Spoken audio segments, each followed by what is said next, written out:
Diable Jump.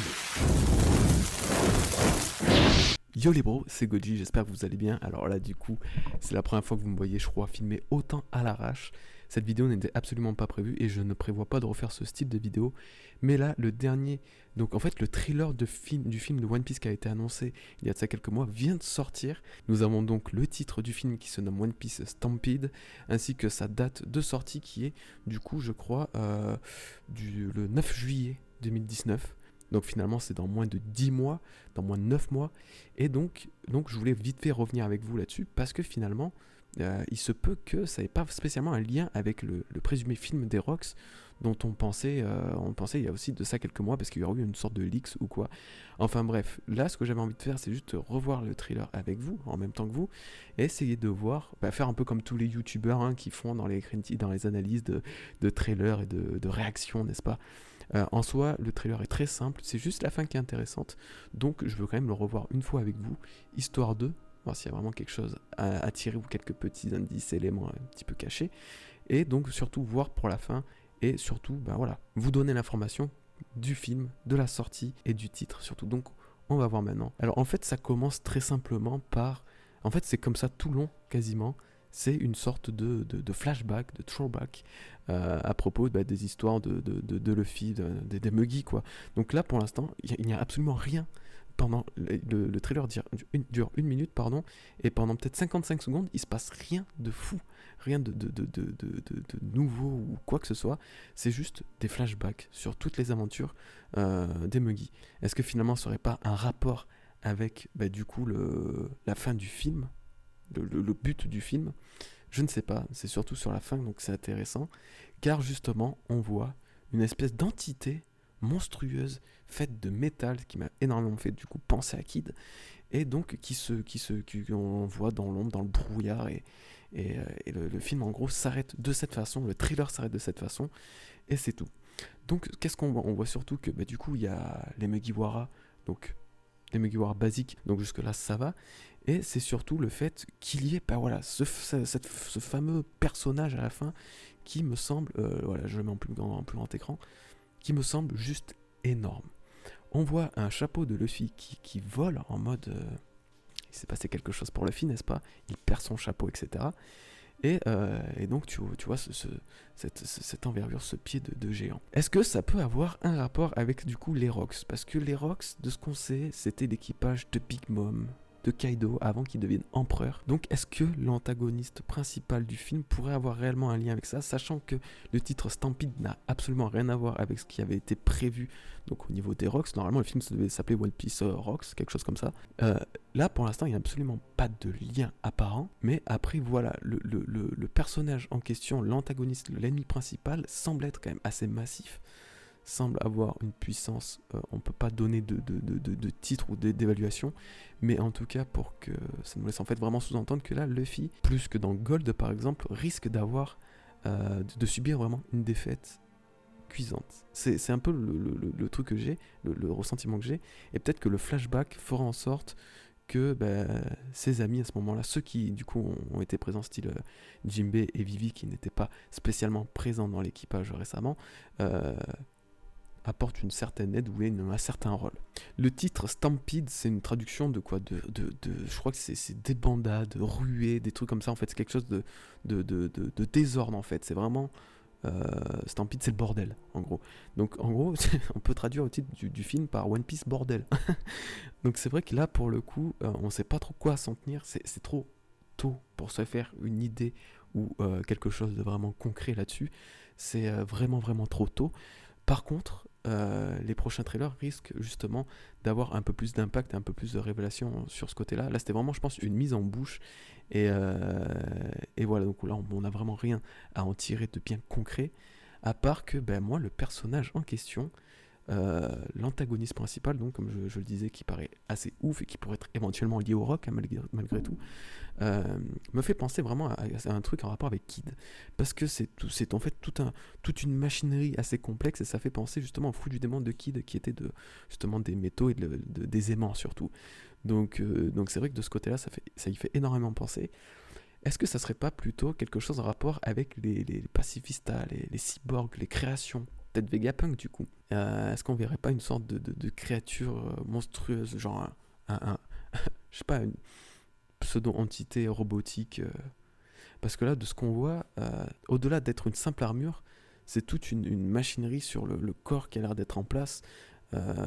Et je me demande si c'est pas justement une partie entière du personnage en lui-même, vous voyez.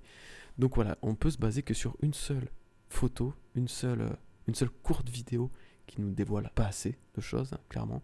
Et quelque chose m'interpelle beaucoup aussi dans ce film, dans le trailer que j'étais en train de vite fait de regarder entre deux coupures, c'est qu'on remarque que la plupart du thriller montre des passages émouvants, des passages puissants, surtout dans le côté tristesse, pleurs, perte, douleur. On voit Luffy avec la mort d'Ace, on voit voilà, Luffy qui avait perdu ses Nakama, on les voit quasiment tous pleurer à un moment.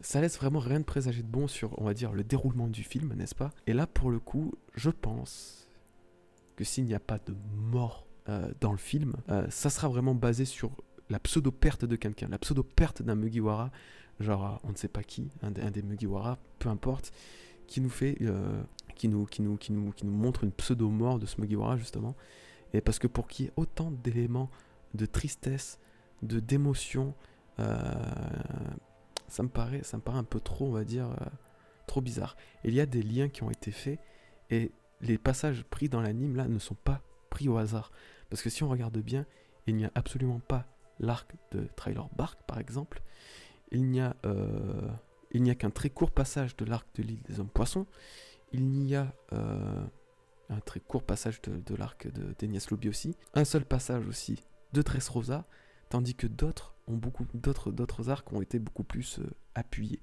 Donc il faudrait peut-être réussir à faire un lien entre tout ça pour finalement trouver la ligne directrice du film. C'est beaucoup trop tôt, on est d'accord, mais il y a moyen que du coup que ce personnage, sachant aussi qu'on voit Big Mom, donc ça c'est assez intéressant, il y a moyen que ce personnage ait un lien caché entre tout ça et que finalement ce soit la fameuse légende dont parlait Eiichiro Oda, qui se mettra en travers de la route des Mugi et qui sera l'une des plus grandes forces, n'est-ce pas, l'un des plus grands dangers de One Piece. Donc est-ce que, sachant que Eiichiro Oda est à la direction de ce film, est-ce que ce personnage ne pourrait pas finalement avoir une place plus tard dans le manga, dans l'histoire? Pour l'instant, moi, ça me paraît assez bien parti. Je sais pas ce que vous en pensez, vous, personnellement. Là, il est vrai que c'est intéressant. Il est vrai que pour le coup, je parle un peu, voilà, juste avec ma réaction à chaud, hein. C'est assez intéressant de savoir que le film va se baser sur autre chose, va se baser sur un peu plus de concret que Gold, par exemple. Gold, c'est basé sur... vraiment, c'était Eiichiro Oda, tu pouvais le placer dans la timeline, mais pas trop non plus.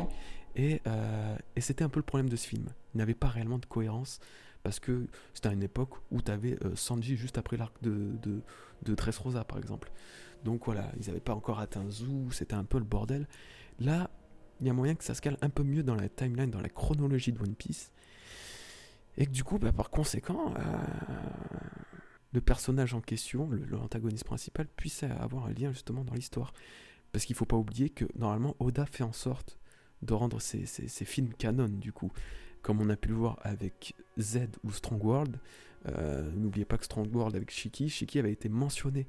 On l'a vu pour la toute première fois dans le film, il avait été mentionné dans le manga. Concernant Z, il a aussi eu un certain lien dans le manga, je ne sais plus lequel exactement. Weeble aussi, il me semble. Bref, il avait eu un certain lien dans le manga, Oda y avait fait référence, tandis que pour Gold, finalement, pour tout ce qui est... comment il s'appelle, je me rappelle même plus de cet antagoniste. Bref, pour lui, par exemple, c'était... on peut absolument pas le placer dans le manga, dans l'histoire actuelle. Peut-être plus tard, mais encore, ça paraît très compromis, parce que ça sous-entendrait que les Mugiwara se sont battus avec lui à un moment où ils avaient Sanji, alors qu'il venait juste de sortir de Dressrosa. Vous voyez un peu l'incohérence. Tandis que là, pour les autres, il y a toujours eu... en fait, il n'y a jamais eu aucun problème.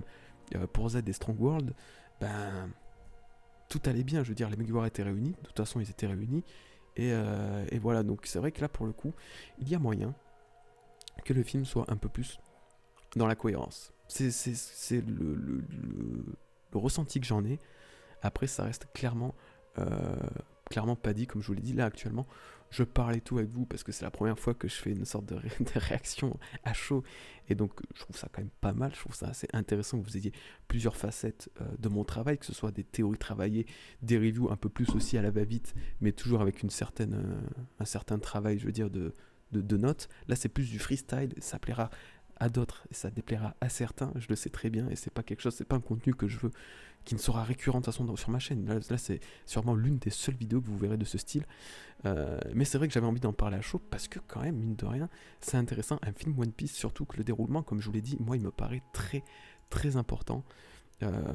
Et donc voilà, là par exemple on peut aussi noter qu'on voit le chapeau de Luffy beaucoup plus abîmé que ce qu'on le voit normalement dans le manga, alors que normalement on sait que le chapeau de Luffy a pris énormément de coups, rien que par Baggy, etc. Et Oda ne le travaille plus à ce point-là, on peut moins voir les séquelles du chapeau entre guillemets, et là on le voit beaucoup plus abîmé. Et donc, sachant qu'on voit Shanks en tout début du trailer, est-ce qu'il n'y aurait pas encore un lien avec Shanks, une éventuelle apparition de Shanks dans le film?